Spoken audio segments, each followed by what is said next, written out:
All right. Hi, everybody. Let me mute this.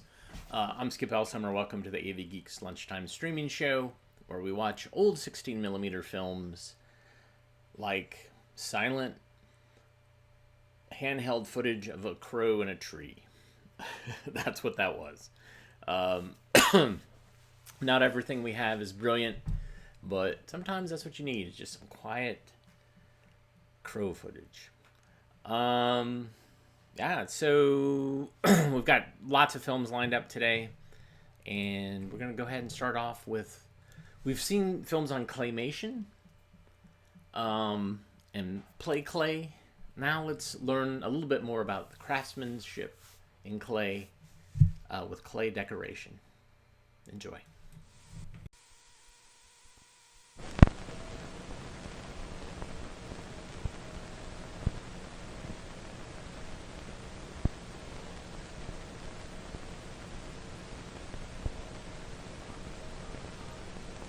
All pottery, both ancient and modern, derives its shape from the simplest: the cylinder, the cone, the sphere,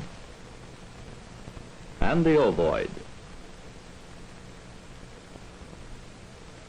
These forms have been used for thousands of years, with each civilization developing its own variations and its own particular style of surface decoration. Decoration is used for added visual interest.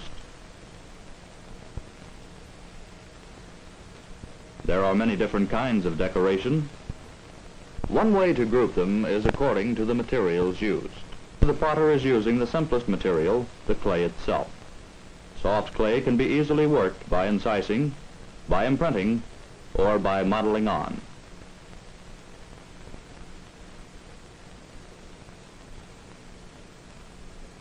In modeling on, the added clay must be firmly joined to the moist clay surface. The clay can be left smooth or imprinted with a tool.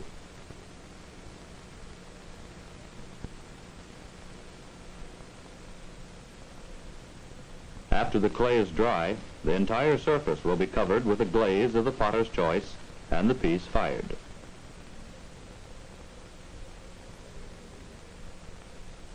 Fresh, spontaneous effects can be achieved by incising in the soft, wet clay of a freshly thrown piece.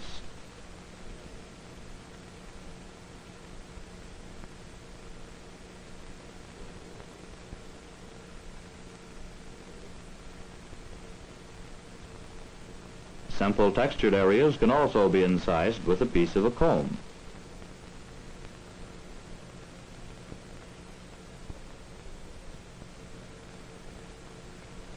Imprinting with coarse materials such as burlap will produce interesting textures.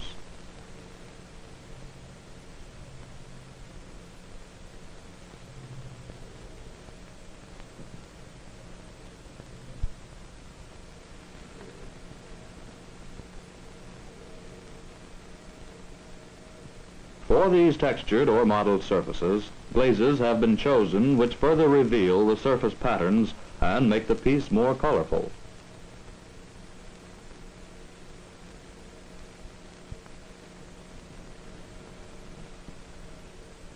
Soft clay can be easily imprinted with an embossing wheel made of fired clay.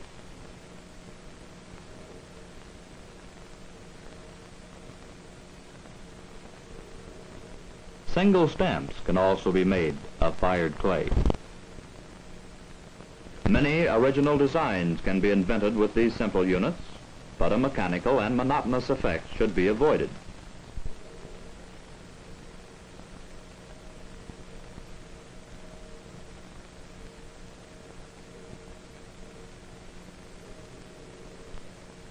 Sharper tools are needed for carving designs in leather hard clay. The stiff clay takes a much cleaner cut than the soft clay, and more precise results can be obtained. Many special cutting tools can be devised for a variety of effects.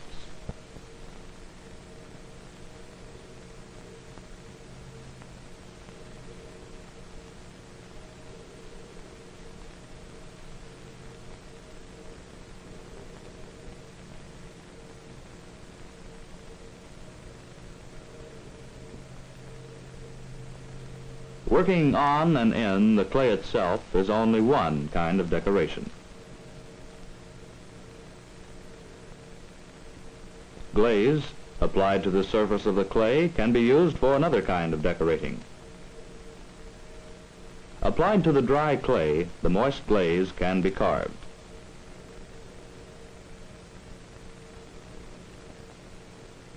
A hard, dry coating of glaze can be marked with a ceramic crayon. A non-flowing glaze can be trailed on the glaze coating.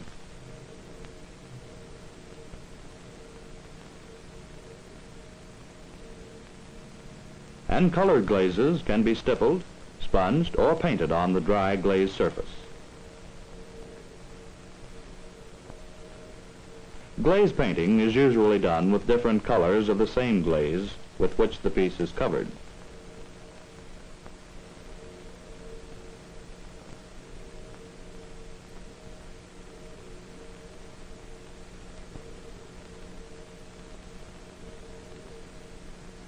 For best results with the glaze carving, glaze is applied to a green piece and the carving is done while the glaze is still damp.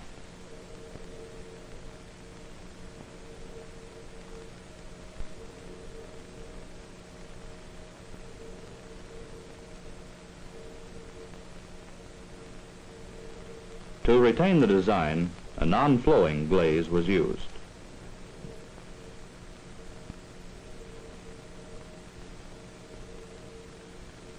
To take the mark of a ceramic crayon, the glaze on this plate was mixed with corn syrup. This produces a hard crust-like surface when the glaze coating dries, and with a non-flowing glaze, this texture will not be lost in firing.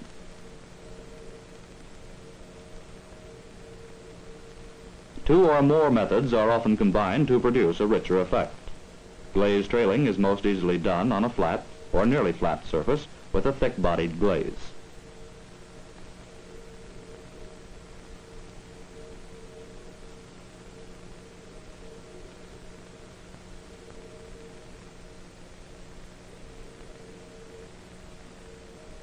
A third kind of decoration makes use of a clay slip applied to the clay piece and later covered with a transparent glaze. Slip is usually applied to a green piece for better adherence.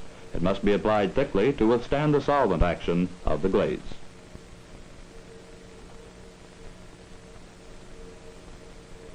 After the clay design has been applied, it is covered with a coat of colorless or colored transparent glaze. Glaze can be applied to the unfired slip painting, or if desired, the piece can be bisque fired before glazing.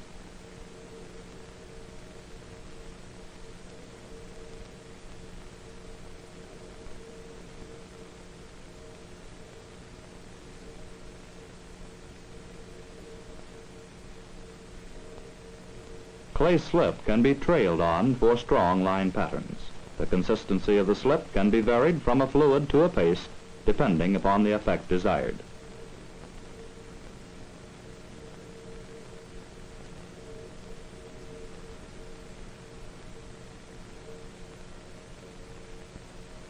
Slip can also be brushed into incised lines.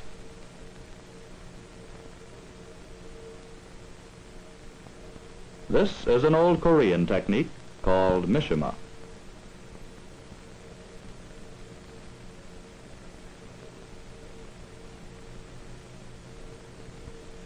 When the surface is scraped clean, the design is clearly revealed.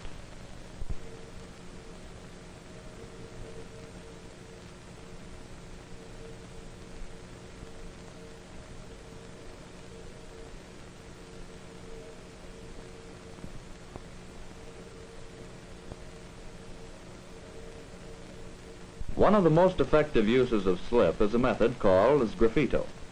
Slip is used to cover the entire piece, and when it is dry enough to handle, the design is scratched through it.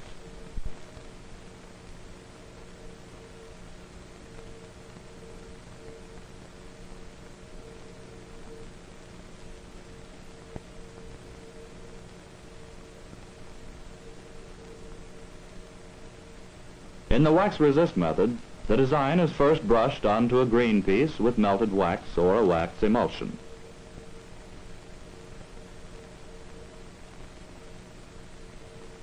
When the wax is hardened, a clay slip is brushed over the entire piece. A great variety of effects can be obtained by using different colors in both the clay slip and the glaze. In this method, the piece must be bisque fired to burn out the wax before the piece is glazed.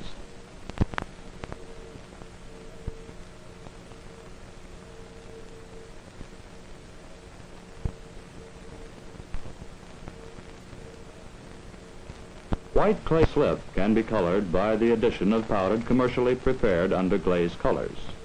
Here, colored clay slip was used under a transparent glaze. These underglaze colors can also be obtained in the form of chalk or paints.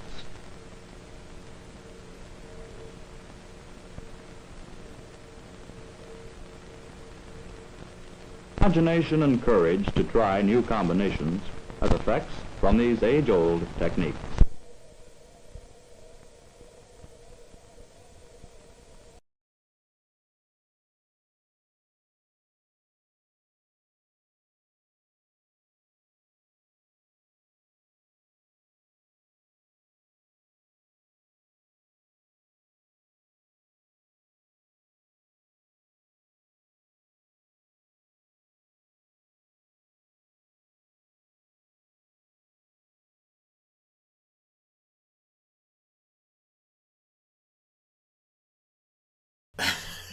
Sorry.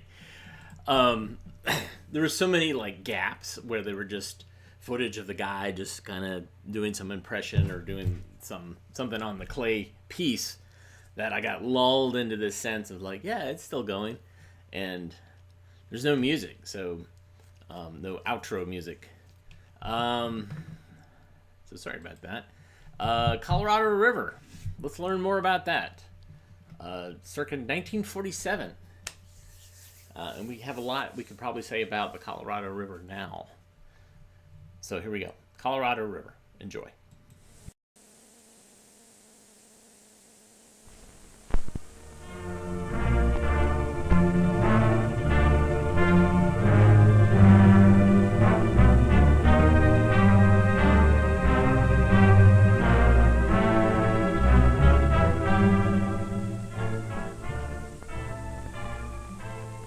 Of all the rivers in the world, the Colorado is one of the most beautiful and most useful.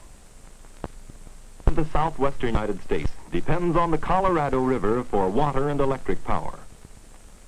The river's source is high in the Rocky Mountains, fed by the clear mountain springs and melting snows of northern Colorado. This river drains nearly 250,000 square miles of land, including parts of 7 states. For hundreds of miles along its middle course, the Colorado flows in narrow canyons, which it has worn in the surface of the earth.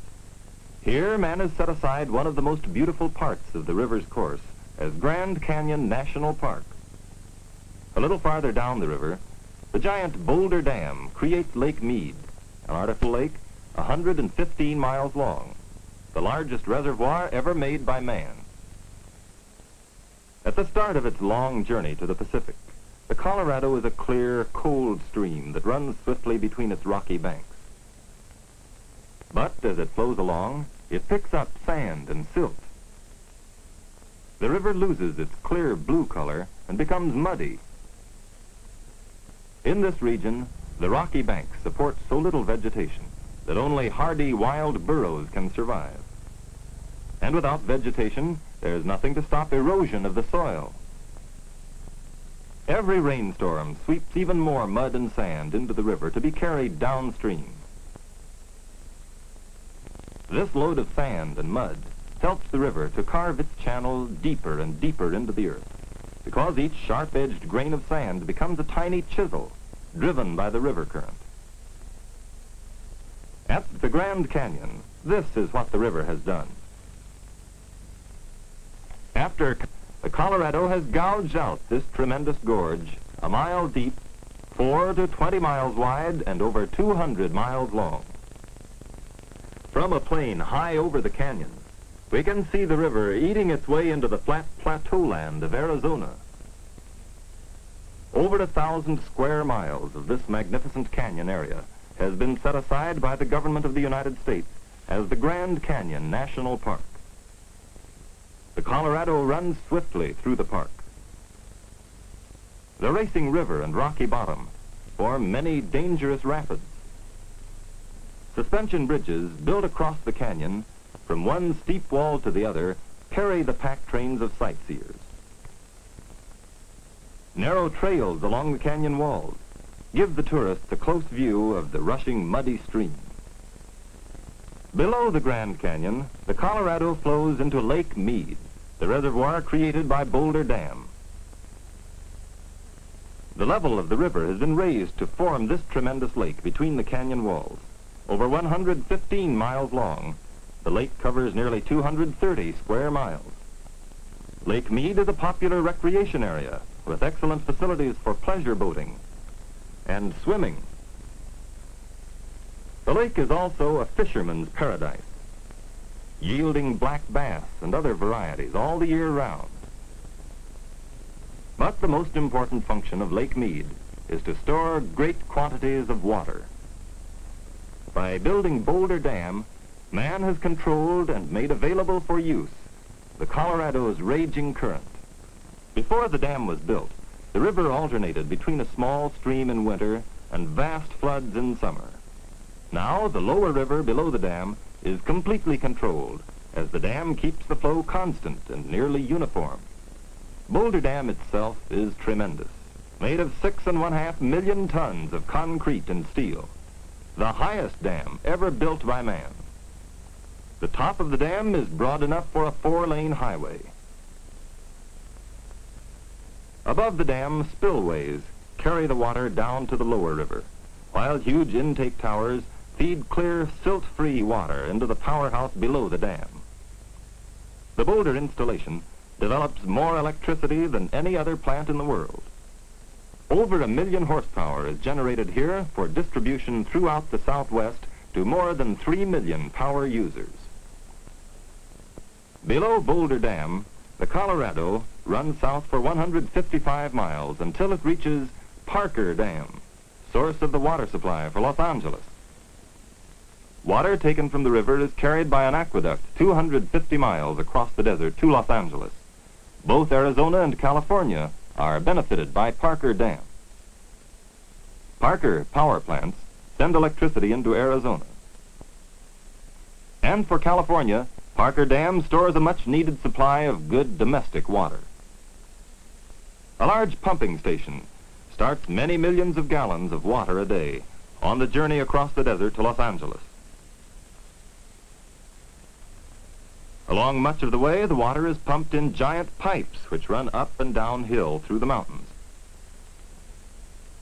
In the nearly flat desert areas, the water flows in open canals. Finally, it reaches the reservoirs of the Los Angeles water system.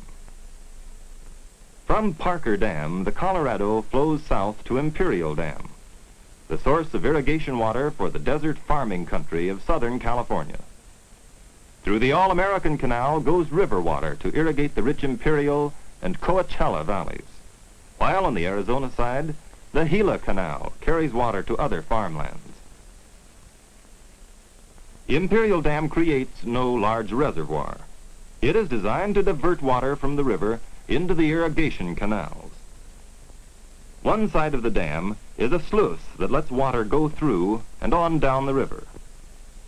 The other side of the dam has roller gates that control the flow of water into desilting basins. These desilting basins are necessary because the river water has picked up a heavy load of sand and silt in its journey down from Parker Dam. The water is kept in the desilting tanks until the sand and silt has settled to the bottom.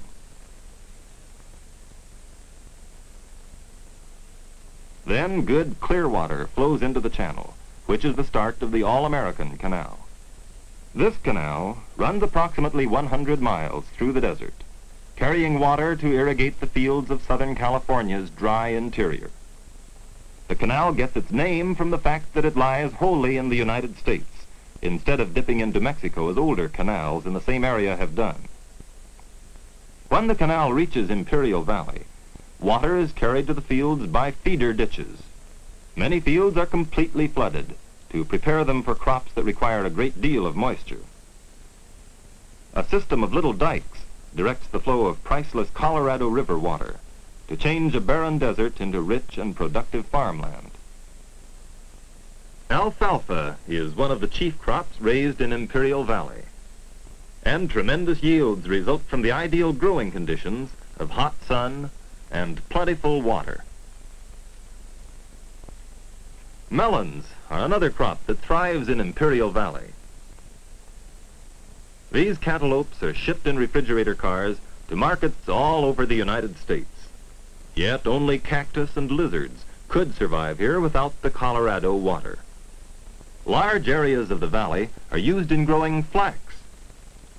This is a very valuable crop, as its seeds produce oil, and its fibers may be used in textiles. There are also many acres of sugar beets growing under irrigation. Without the help of water brought by the irrigation canal, none of these crops would grow. Besides carrying water to Imperial Valley, the All-American Canal also feeds another entire irrigation system by way of the Yuma Canal. This canal carries water to the Yuma Irrigation Project. The Yuma Project is an irrigation development which supports many large plantings of citrus fruits.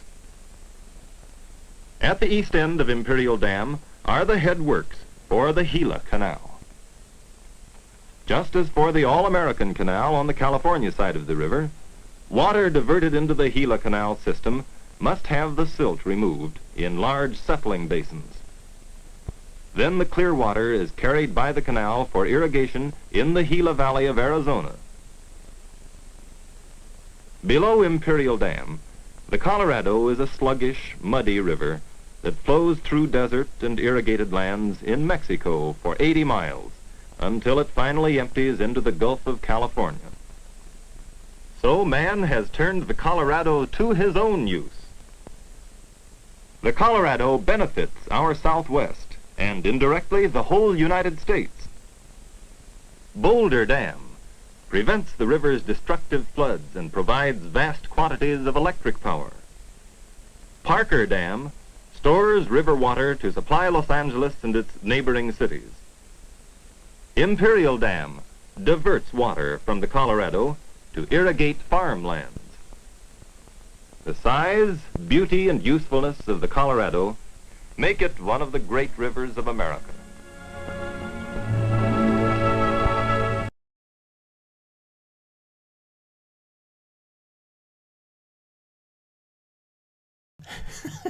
Like I heard the music play and then like raced over to the computer. Obviously, I'm a little multitasky today. I'm trying to print up some DVD labels and also trying to play with Chat GPT to do some ultra menial tasks for AV Geeks and having some success, but yeah. Anyhow, behind me I have film scanner. And we've got some films set up. Let's go ahead and learn about being a carpenter. Enjoy.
One of the things I really look forward to in my work.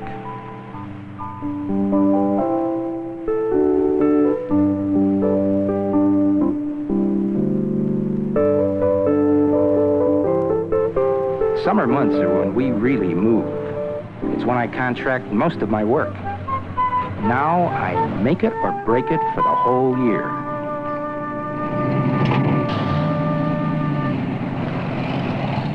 I feel pretty good about getting this summer job with Ted.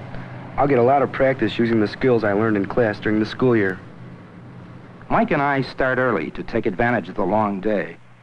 It's hard work and it's long work, but we're outside.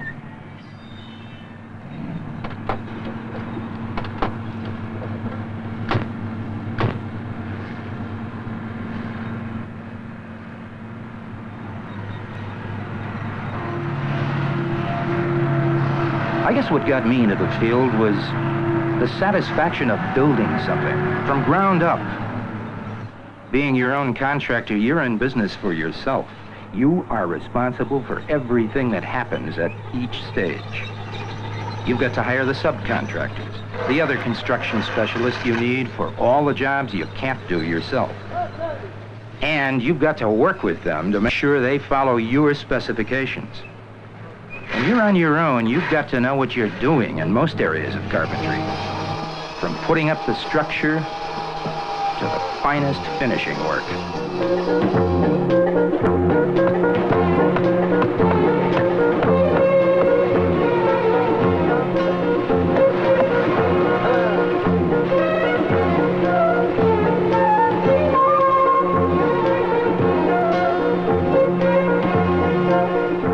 I get real satisfaction when a project gets close to finished. Where there was once nothing, just empty space, there's now a room.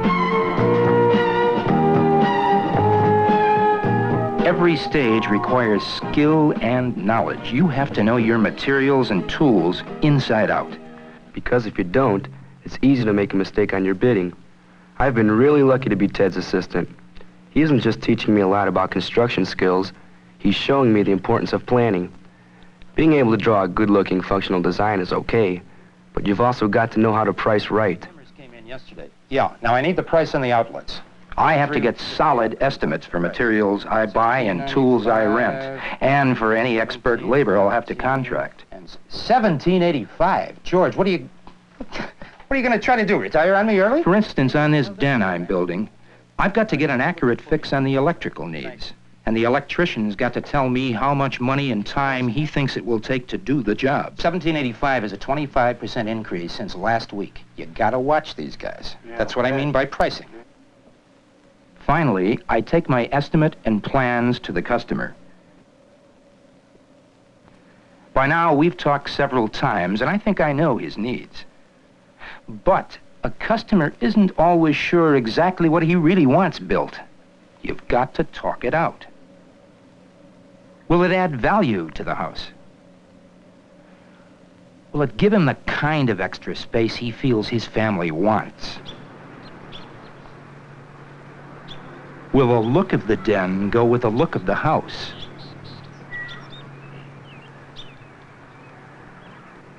I have to be satisfied that I can give him what he wants at the price he wants before I take the job.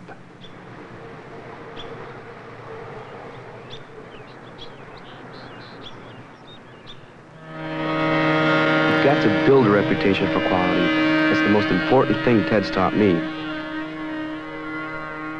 I'm learning some of the basics of working with wood in vocational class at my high school. I guess I'm lucky. I'm getting a pretty thorough education in the fundamentals. I don't know if I want to be a carpenter or cabinet maker or millman. I just like working with wood. I have to know my math and geometry pretty well to get through drafting, and I have to know how to read a blueprint. That's the trick of seeing how a room or building will look on paper. It's more than just learning a trade, mastering the tools, or really knowing the materials. It means being a pro. Is CD plywood the right grade you should use on subflooring, Mr. Wiedergat? Right. Always use a rough grade on subflooring. There's no sense in wasting a smoother board where no one's going to see it. But there's something else that's more important than that, Mike. What else should you check out? I guess you should check the building code. You have to find out what thickness the board has to be. pro would do that. Mike's right. Being a pro is the key phrase you hear around here. You see, in today's economy, you've just got to offer more. Building methods everywhere are getting more sophisticated, and people are demanding higher quality. But I think guys like Ernie Pound here are more than willing to meet the challenge. No. Not too steep of an angle, Ernie. Man, doing a door jam isn't easy. You're getting the hang of it, Ernie. I just want you to be able to chisel a letter perfect, so you can whiz through any requirements into a good job.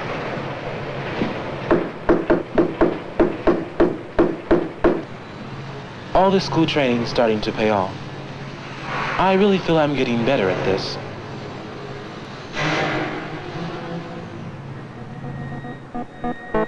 Maybe one day I'll be working with a crew, like the one building this office tower.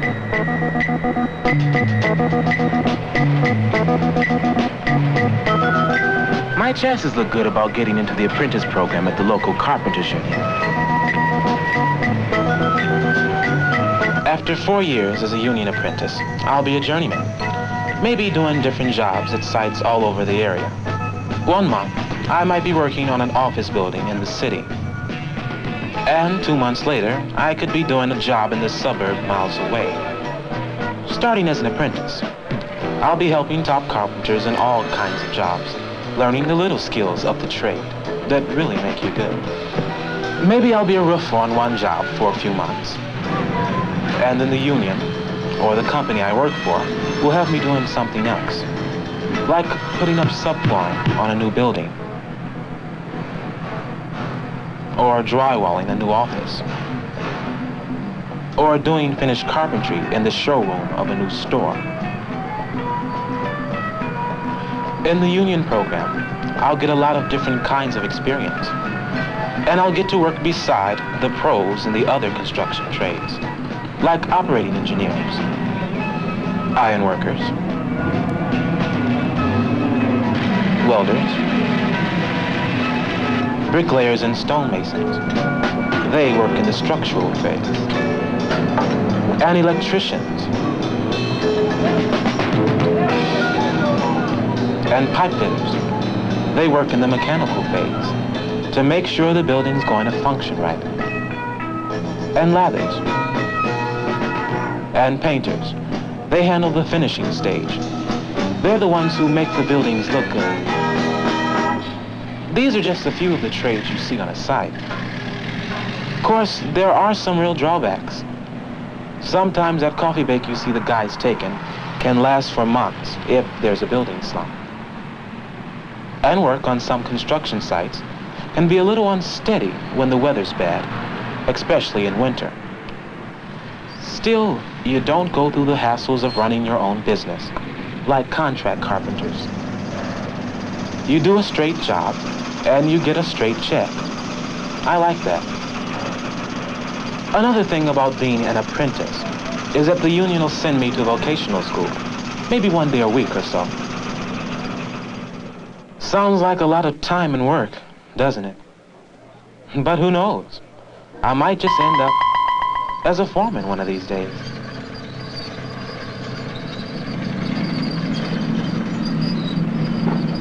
Hi, Ernie. Miss Sims, these are beautiful plans you've drawn up, but I think we'll need to make more room for the stairwell at the end of the second floor. You're right, Ernie. I'll have the adjustments ready by tomorrow. Great.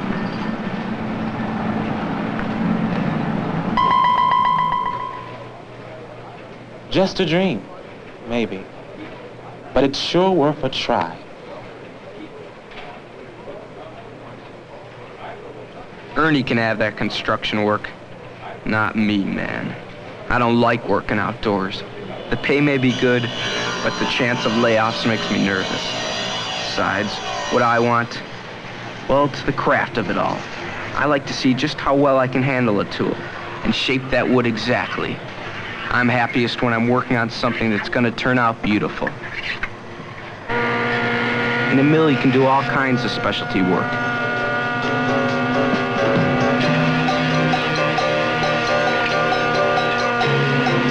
Got the big saws and joiners to smooth out rough board. Tools you just can't take out to a site. I want to work in a mill because you do custom jobs. Finish carpentry, like this kitchen cabinet a builder ordered for a new house he's putting up. Or unusual orders, like these wooden columns for the front of a courthouse.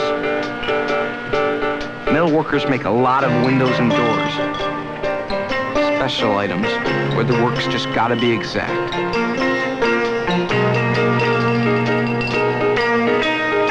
Of course, millwork's got its problems too. A slowdown in general construction usually means a cutback at the mills. And you're always working in the same place.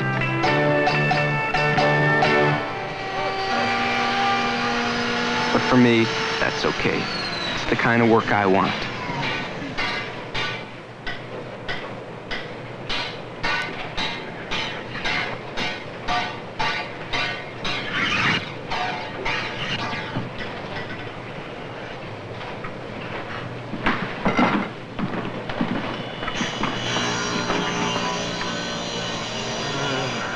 That's good, Tony, but the runners aren't quite parallel.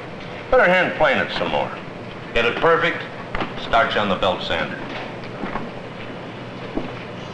In any area of carpentry, you got to have the desire to master your tools and your craft. And you have to be exact. I strive for that exactness. And I make my students strive too, because once you've been through tough training, you can work on just about anything. If not as a carpenter, then as a millman or a cabinet maker.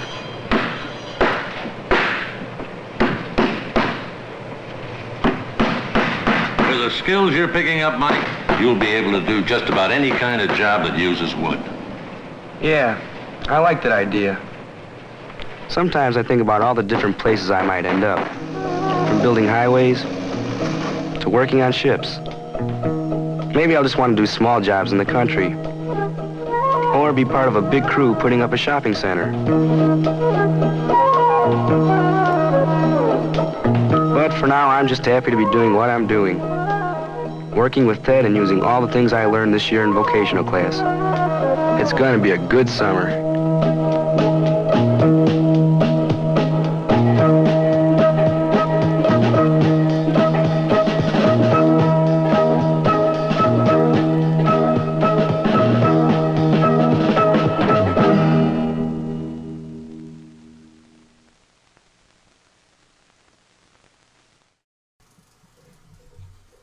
Straight up 70s. It was wonderful.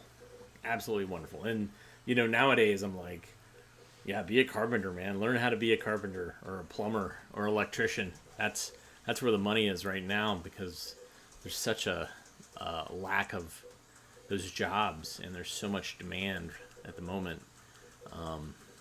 So there's my advice. Don't go to film archiving school. Learn how to become an electrician. All right, I've got another film here, and it's about comets, asteroids, and satellites, maybe? I have to check the title. Enjoy.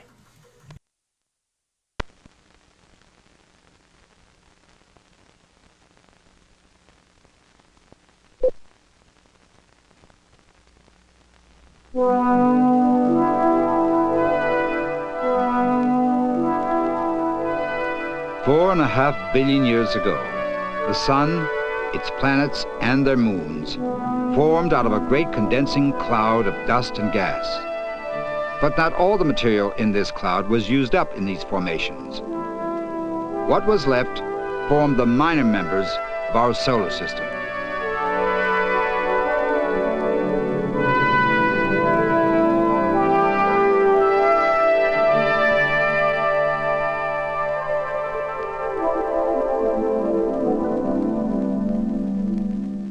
Comets shine mainly because the sun causes gases they contain to glow like a fluorescent light. Friction with the air causes the glow of meteors as meteoroids plunge into our atmosphere from space. Asteroids shine from light reflected from the sun. Light, however it is produced, can give us information. Astronomers use telescopes to gather the light reflected or produced by comets, meteors, and asteroids. To get information about their composition, astronomers use a spectroscope that spreads this light into a spectrum of colors. Astronomers can also use radio telescopes to study meteors. Radar waves broadcast toward meteors bounce off them. These echoes can be recorded as photographs for study. Probes have been sent on journeys into deep space to return information about the size, composition, and movement of the minor members of our solar system. Asteroids are planet-like bodies and have often been called planetoids for that reason.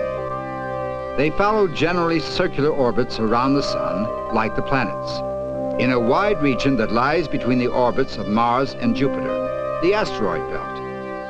Only about 3,000 have been charted and named. All are relatively small. Only one asteroid is barely visible to the naked eye. The rest require telescopes for us to see. When a telescope is used to photograph the asteroids, clockwork moves the telescope to follow the background stars across the sky. When the film is exposed for several hours, the stars produce bright, round images. But the asteroids, moving in their orbits, produce elongated images called trails. This is the trail of the asteroid Eros. Eros sometimes comes within 15 million miles of Earth, not far as cosmic distances go. Asteroids tend to collect in groups called families, probably because of the gravitational influence of Jupiter. Jupiter's strong gravity may also be the reason for many asteroids, rather than a single planet between the orbits of Mars and Jupiter.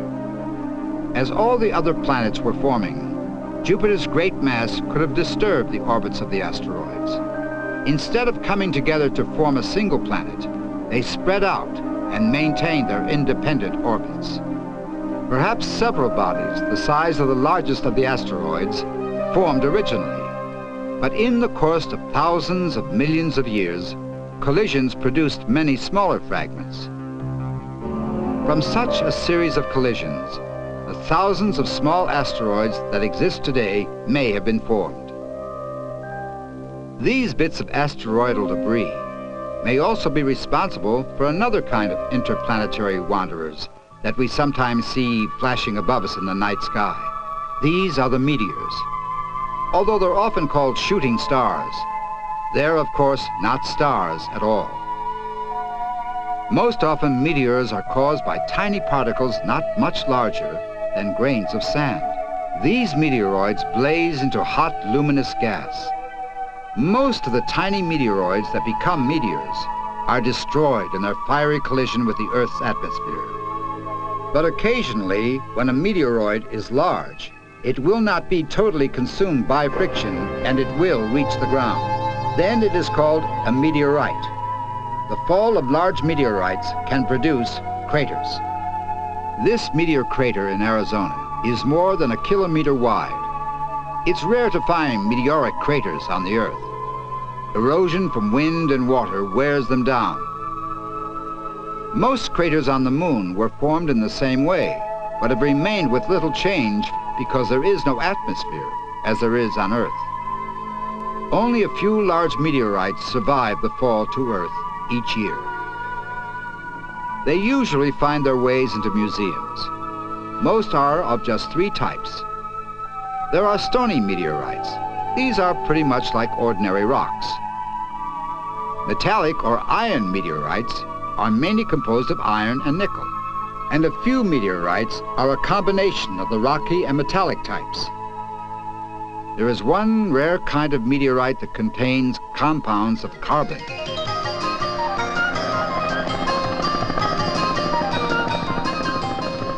Most examples of this kind of meteorite have been found in the frigid regions of Antarctica.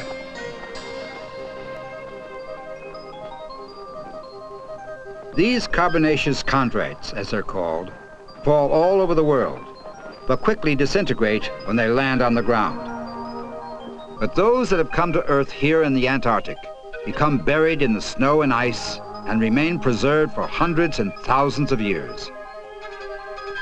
Movement of Antarctic ice eventually brings the meteorites toward the surface. And as top ice evaporates, meteorites are left behind, black against the Antarctic whiteness, easy to be found by interested scientists. Carbonaceous chondrites are unusual in that they contain organic substances, carbon compounds that are found in living things. These meteorites raise questions about the origin of life in the universe and whether there is life beyond Earth. Very few meteoroids actually reach the surface of the Earth. Most are destroyed as they plunge into the Earth's blanket of air. 100 million enter our atmosphere each day.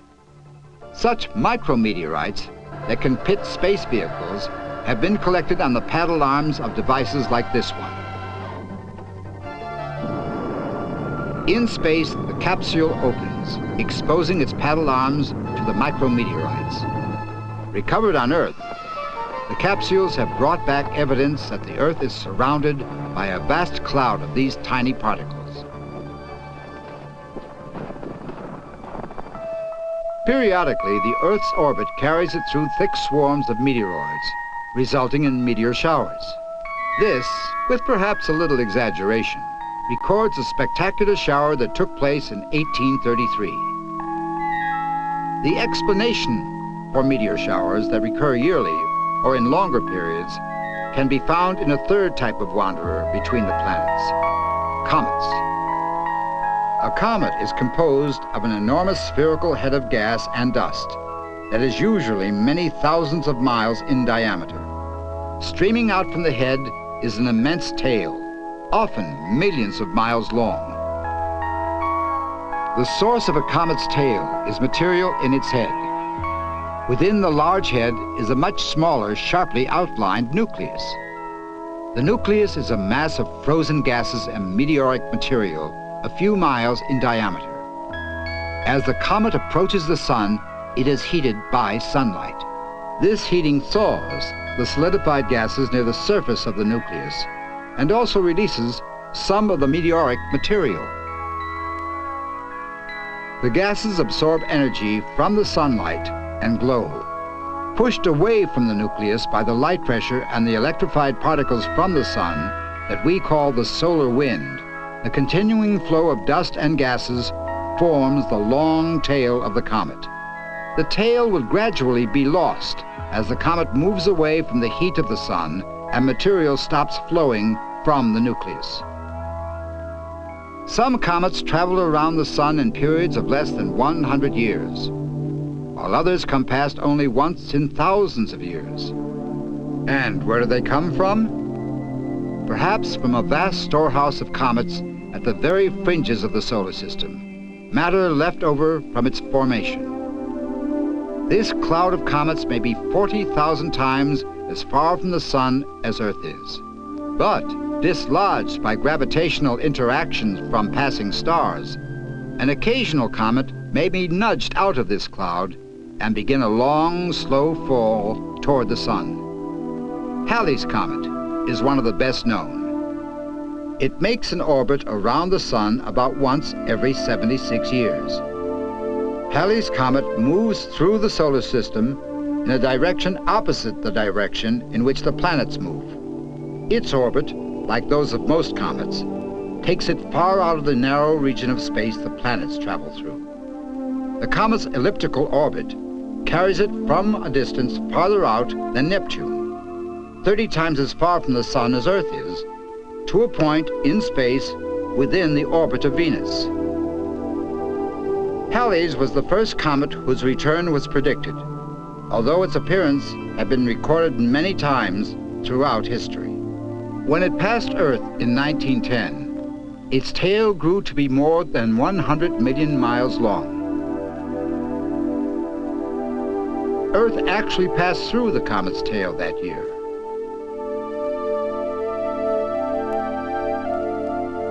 Halley's Comet returned to the vicinity of Earth in 1985.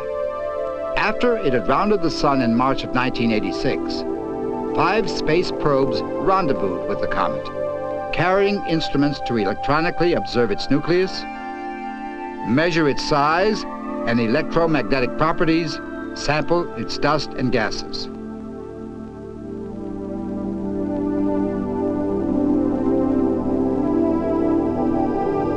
This computer-enhanced photo, taken by a camera on one of the probes, shows an irregularly shaped nucleus, a large lump with a smaller lump attached. It is about 14 by 7 kilometers in size, some 10 miles long and 5 miles wide. The surface of the nucleus is rough, covered with craters. The nucleus rotates once in about 2 days. The probes found that clouds of dust surround the nucleus, that it's covered with a thin layer of an intensely black substance. There is a strong outflow of dust particles from it in the form of narrow jets. These particles seem similar in composition to the carbonaceous chondrite meteorites found in the Antarctic. The contact between the probes and Halley's Comet was brief.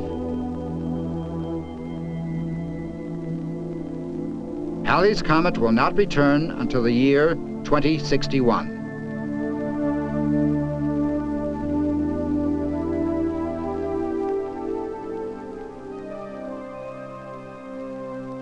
In the process of developing tails and losing them, comets seem to release swarms of meteoric materials that follow along the same orbits. In time, a swarm may lag behind or move ahead of the parent comet and gradually spread out around the full orbit. Eventually, a comet will disintegrate into such swarms of small particles. It is these particles that are believed to produce the periodic meteor showers. But there is speculation that comets have produced more significant events on Earth. That at intervals of about 26 million years, so many comets are dislodged from their parent cloud that some actually crash into the Earth and cause disruptions of life, like the extinction of the dinosaurs some 65 million years ago.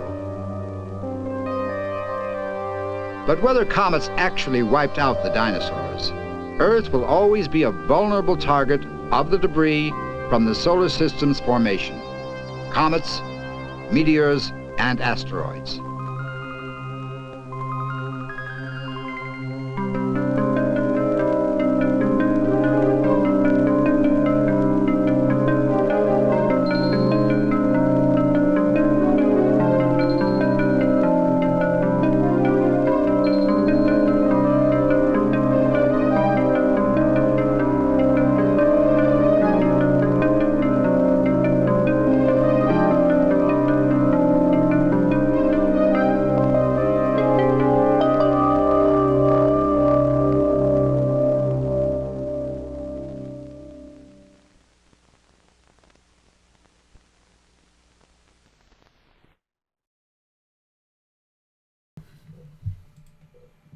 (1987). Not the latest film that we have, but it's getting up there. It's interesting. I kind of measure films as far as, was I in high school then, or was I in college? And now I was in college by that point, many years in. And so I don't know. Some people, I have this theory that people who collect films often collect films that are based on when they were kids, like that. Either they collect sci-fi films that they saw on television when they were kids, or they collect school films that they saw when they were kids, and that's the magic time. And films after that time they don't care about as much. But and it's true, like films from the 90s just don't resonate with me as much as films from the 60s and 70s when I was in school. Thanks for tuning in today. Very much appreciate it. You can show that you like what we were showing, or at least the concept of what we're showing, by hitting the thumbs up button, the like button. You can hit the super thanks button and donate some cash. You can also go to patreon.com/avgeeks and donate, and ko-fi.com. That's coffee.com/avgeeks. You can also watch other YouTube videos that we have online. That's a way to watch and contribute because of the advertising. But I've been talking with somebody about merch. We traditionally do something in the summer, like a new t-shirt or a new something.